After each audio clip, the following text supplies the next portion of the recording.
Yeah, I'll react to that, sure. Alrighty, boys. If you're not ready to... Apparently, I'm not ready. If you're not ready to learn, just get the hell out of here. Nobody wants you here. Unless you just want to chill, that's fine, too. Hello, if you're new to the channel, my name's Connor. Nice to meet you, sir or madam. I like to learn about history through YouTube recommendations. Join the Discord, guys. Like and subscribe. Hit all the buttons. But definitely join the Discord. Makes it easier for me to interact with you guys and create the watering hole atmosphere that I want to create around here on YouTube around history. Joining us, Marshal Ney, the only marshal whose horse would call him by name. Because his name is Ney. Right? Okay. God, alright. That was awful. Okay, let's do this. How did the British Empire rule the world? Okay. I'm at it, baby. All right. Farewell and adieu to you, fair Spanish ladies. Oh, well, do they do with the ladies from Spain? That's Quint from Jaws. All right, sorry. Farewell and adieu to you, fair Spanish ladies. Farewell and adieu to you, ladies of Spain. For we've received all. The British Empire may not have technically ruled the world. I just want you guys to know, make sure. A lot of people in the Al Murray videos, I promise you, if I just kind of joke around sometimes, if I look like I'm offended, or if I make a kind of joke, I promise you I'm joking, okay? Just gotta say that. All right. Oh, where's the, okay. Sorry. It's recording. Good. Playing. Go. World, but it was in. The British Empire may not have technically ruled the world, but it was in fact the largest empire to exist at any point throughout history. Reaching across the globe and carrying on over multiple centuries, the British Empire owes its success and ability to expand so widely. The geographical position of Great Britain served as a major advantage to the growing empire. Given that the nation was so widely, the geographical position of Great Britain served as a major advantage to the growing empire. Given that the nation was an island, the likelihood of being invaded or conquered was somewhat lower than a country that was surrounded on all sides by foreign powers. True. Although Britain was not completely immune to incursions, it definitely benefited geographically, both in terms of external threats and when it came to any border disputes. Britain had a pretty clear and straightforward border between itself and any other nations. While Scotland and England Surprised this is an, I expected a British narrator. between itself and any other nations. While Scotland and England split the landmass that was bilaterally united with the ascension of Scotland's King James VI to the throne of England in 1603, both states would together make up the nation of Great Britain by 1707, sharing their outward borders with nothing but the North Atlantic Ocean and the North Sea. This open position, with easy access for maritime expeditions, also gave Great Britain an upper hand when it came to reaching other countries and continents, needing only to cross over. I've said this before that Britain is sort of Europe's Europe. Take it easy, okay? What do you mean by that? I just mean that I see Europe as a country that has advanced through trade out of necessity, as a country that has had very little resources compared to other parts of the world, especially South Asia, East Asia, and have had a high demand, and so have had to go get things. And I think that's even more true for Great Britain, who needed a navy, didn't have many resources on his island, a lot of demand, had to go get it. So that's just what I mean by that. Reaching other countries and continents, needing only to cross over foreign land when they wished to reach countries more inward on their continent, the Brits were able to sail to just about any coastal nation without much resistance. Still, oceanic adventures would not have been so effortless for the British Empire without a strong naval fleet. This is where the size and power of the Royal Navy became a center point of British success. While Great Britain did not always control the world's oceans, the reason they began to skyrocket as an unignorable maritime power by the 18th century is largely due to the fact that they invested more money in ships and guns than other naval forces.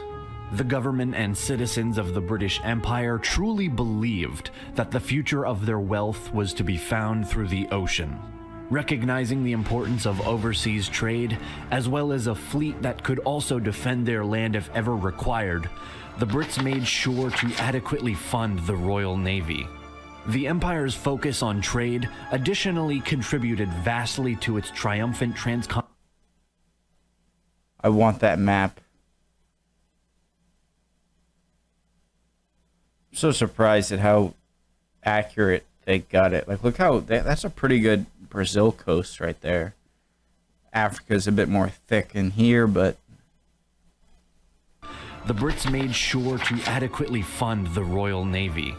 The Empire's focus on trade additionally contributed vastly to its triumphant transcontinental growth. Sorry, pausing it, but if you guys have any videos on like history of map making, cartography, very interested in that stuff. If there's some kind of video, let me know.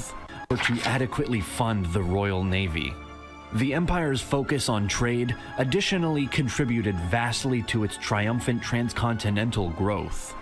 Intent more on gaining wealth and increasing trade than on consolidating power through conquest, the Brits were able to create a more desirable environment for others to become a part of. After the successful colonization attempts in North America and the West Indies during the 1600s, the British Empire began to establish a commercial system that allowed for exponential success within to establish. So, there I am over there. And part of.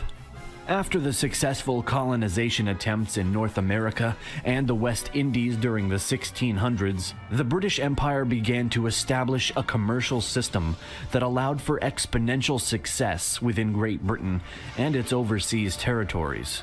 Colonies were granted monopolies for their products in the British market, and therefore were to conduct trade via British ships. In 1651, the Navigation Act would prompt the development of a closed economy between the Empire and its. The Navigation Acts were a series of laws passed by the British Parliament that imposed restrictions on colonial trade. Colonies, thus creating a system where all colonial imports were required to come from Great Britain and all colonial exports were to be sent directly to the British market by the way of British ships. During the same century, the British East India Company was established as a means of same century, the British market by the way of British ships. During the same century, the British East India Company was established as a means of trade between Great Britain, East Asia, Southeast Asia, and India. Initially focused on the spice trade, the East India Company later incorporated other goods such as silk, cotton, tea, opium, and more. Politics made its way into the company later on, despite the origin being purely based on establishing more trade opportunities. Driven limitlessly by the concept of controlling a global trade market, the British Empire continued to extend its reach across the continents of Europe, Asia, Africa, Australia, and the Americas. While the process of colonization varied from territory to territory, one thing that remained consistent was the form in which these expeditions began. Unlike other empires who chose to expand through the use of military might and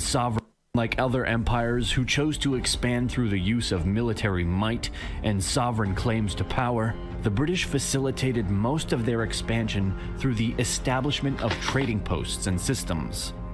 Nonetheless, the British Empire was not a completely non-violent authority. On top of the Anglo-Dutch and Anglo-Spanish wars near the start of British expansion, the empire also engaged in conflict with its American colonies during the American Revolutionary War, later followed by the dissension in India, succeeding the decline of the Mughal Empire, and leaving the British East India Company as a prominent political power in the region.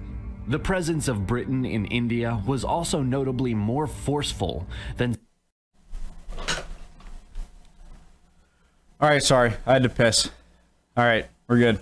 than some, leaving the British East India Company as a prominent political power in the region.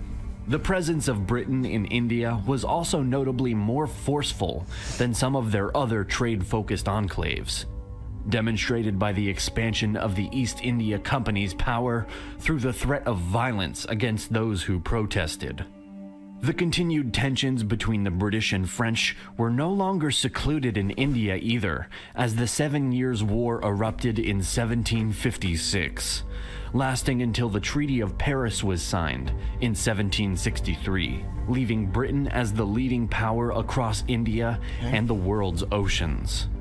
When the American Revolutionary War came in 1775, after the British Empire responded to the "no taxation without representation" movement of the Americans by sending troops to try and subdue the colonies, France and Spain chose once again to go to war with Britain, now as allies of the newly declared United States. Hold on. To try and subdue the colonies, France and Spain chose once again to go to war with Britain, now as allies of the newly declared United States.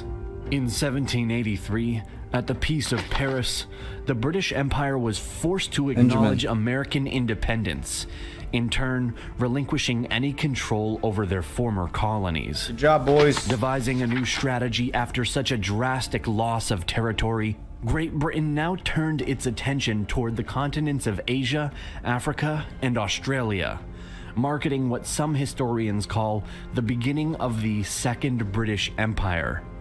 Though trade between the United States and Great Britain actually continued after the installation of independence, the Empire chose to utilize the uncolonized coasts of Australia, which had been discovered by a Dutch explorer, Willem Janszoon, in 1606, and later claimed for the British Crown by James Cook in 1770 under the name of New South Wales. Still feeding their fresh craving for expansion in South Asia, the British suddenly engaged in a series of conflicts after the Battle of Plassey, which had occurred in 1757. By 1774... Can I say something that's crazy? India is already the second most, I think it's projected to be the most populous nation in like a decade or maybe even sooner. But the fact that Bangladesh and Pakistan, two countries that are also in the top 10 today, populations of the world, were also part of India, that's crazy. Which had occurred in 1757. By 1774, the British Empire took on a chain of attacks. The Anglo-Mysore Wars were fought until 1799, followed by clashes with the Pindaris. Attacks on places like Sindh and Burma also accelerated the new consolidation efforts of the British East India Company, on top of what was referred to as the Doctrine Lapse, where the Brits forbid the ascension to the throne of any Hindu ruler if they were not the natural heir. Once the current Hindu leader either died or was removed in some way, the British would occupy his state and gain control. These acts by the British Empire, combined with other forms of forced westernization of the Hindus, led to the Sepoy Mutiny of 1857 to 1859. Tired of the current heavy-handed British rule, the Indian troops of Meru sparked a rebellion that would spread throughout the nation. Peace was finally declared in July of 1859, and the British East India Company was scrapped. Although the empire maintained a level of control under the crown until 1947. During this span of time, Great Britain set about making its presence better known in Africa as well. Although the Royal African Company had been established back in the 17th century, finding ample profit in the slave trade until its abolition in 1807, it was not until the 19th century that the Brits realized the potential benefit of forming a trade route across Africa. With its eyes set on establishing outposts spanning from Egypt down to the southern half of the continent, the British Empire found itself in a race against the other growing European powers, such as Italy and Germany, which eventually led to the Berlin Conference. The conference, which occurred in 1884, was intended to create some harmony between the competing colonizers. Great Britain was ultimately awarded most of northeastern Africa and all of southern Africa, meaning that at its peak in the continent, the British Empire ruled over approximately 30% of the African population. Globally, at the height of Britain's domination, it controlled roughly 22 to 25% of the world's land surface.